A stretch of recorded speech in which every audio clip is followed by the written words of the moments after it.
Olá! Eu gostaria de conversar um pouco sobre a memória, especialmente quando o nosso assunto é a perda de memória no idoso. Nós sabemos que existem vários tipos de memórias diferentes. Aquela memória relacionada a uma informação que nós decoramos, ao nome da nossa mãe, ao nosso próprio nome e a uma habilidade motora, como andar de bicicleta, são memórias diferentes. São tipos de memórias diferentes. E na perda de memória do idoso, tipos diferentes de memória são perdidos. Por exemplo, a doença de Alzheimer primordialmente afeta a memória de curto prazo, que é aquela que nós recebemos a partir do momento em que nós percebemos uma informação, que nós adquirimos uma informação, aquela informação decorada. Então, nós entendemos que as nossas vivências diárias, elas precisam passar por um processo cerebral para que elas sejam guardadas e transformadas em memória.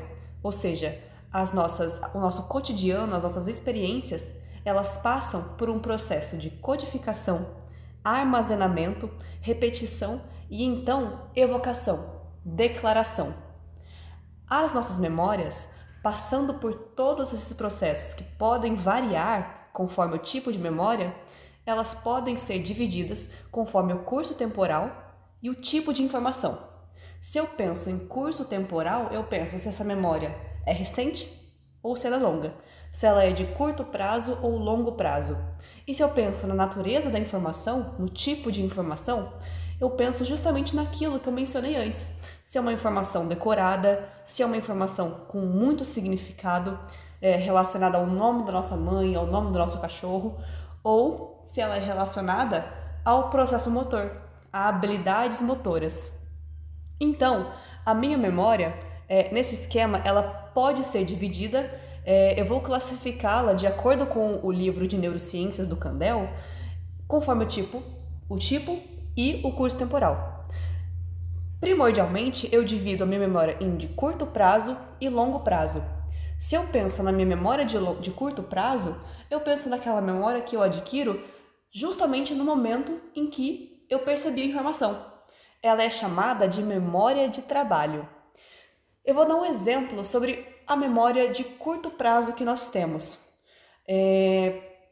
Ela existe para cumprir um objetivo imediato. Por exemplo, eu preciso aprender rapidinho os marcos do desenvolvimento motor 5 minutos antes da prova de pediatria. Eu aciono então a minha memória de trabalho de curto prazo para adquirir essa informação, memorizar essa informação para um objetivo imediato. Ela não necessariamente tem um significado. Ela não necessariamente será tão relevante para se tornar memória de longo prazo. Mas para aquele objetivo imediato eu preciso dessa informação. Então ela é chamada de memória de trabalho. Ela pode ainda ser dividida em dois subsistemas. O subsistema verbal, relacionado a informações faladas, e o visoespacial, relacionado a imagens e a nossa localização. Esses dois subsistemas, eles têm mecanismos de ensaio, ou seja, de treinamento para armazenar essa informação. Agora, essa memória de curto prazo, se ela tem um significado, se ela gera para nós um significado, durante o nosso sono, o nosso cérebro percebe que ela tem um significado.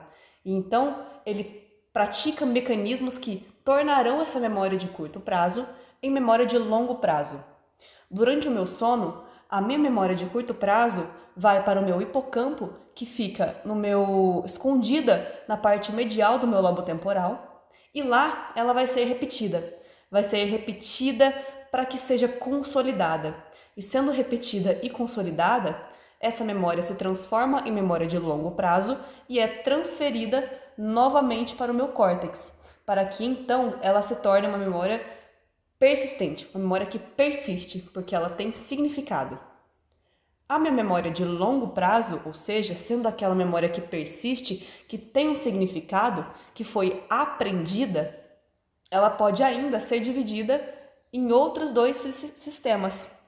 Ela pode ser dividida naquela memória explícita e implícita. Quando eu penso em memória explícita, eu penso numa memória que pode ser evocada, declarada. É por isso que o seu nome é memória declarativa.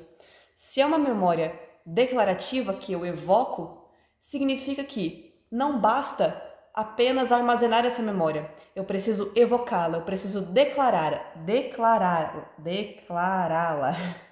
Preciso declarar essa memória. Eu posso dividi-la em 2 subsistemas. A memória em que eu preciso falar, em que eu preciso declarar para que ela seja lembrada, para que ela seja mantida, ela pode ser dividida em memória semântica e episódica. Quando eu penso em memória episódica, é justamente aquela relacionada a eventos importantes da nossa vida. Nosso casamento, o primeiro filho, um dia em que eu fui na minha cafeteria favorita e tomei o meu café favorito. Tudo isso será armazenado na minha memória declarativa episódica. Eu preciso evocar essa memória, falar. Eu também tenho a minha memória semântica, relacionada justamente ao aprendizado. Aquela memória relacionada a informações e palavras aprendidas. Quando eu estudei a partir do livro do Candel para aprender os tipos de memória, eu acionei a minha memória de curto prazo e durante o sono, essa memória ganhou significado e foi repetida no meu hipocampo, sendo transferida ao meu córtex para se transformar em memória de longo prazo declarativa semântica. Ou seja, a minha memória declarativa, ela precisa passar por 4 processos para que possa existir: a codificação, armazenamento durante o sono, consolidação, repetição e evocação, declaração. E aquela memória de longo prazo que não é declarada, que não precisa ser declarada, não precisa ser consciente? Eu tenho a minha memória implícita, aquela memória que não precisa de nem planejamento e nem execução para que seja feita, para que seja manifestada. Essa memória, ela é chamada de procedural. Procedural refere a procedimento, como eu faço as coisas, como eu faço de forma motora as coisas sem que seja de forma consciente. Essa memória é inconsciente e automática. Ela está relacionada às nossas habilidades motoras, aos nossos hábitos e ao condicionamento. Quando eu penso em memória procedural, eu penso no ato de aprender a andar de bicicleta, a aprender a desenhar. Eu não preciso de um processamento consciente para que eu possa manifestar o aprendizado que eu tive a partir da memória procedural.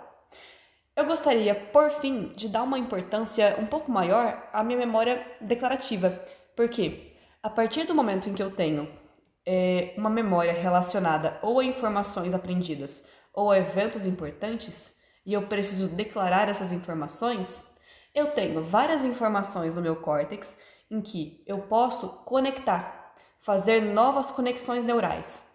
E se eu conecto informações diferentes lá no meu córtex, eu favoreço o meu raciocínio criativo. Ou seja, a minha memória de longo prazo, ela está relacionada justamente à minha criatividade, ao meu ser humano de fazer coisas novas, de inovar, de ter criatividade.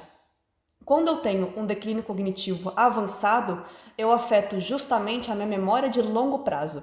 E se eu tenho um declínio cognitivo leve, que está no seu início, quem eu afeto é justamente a minha memória de curto prazo.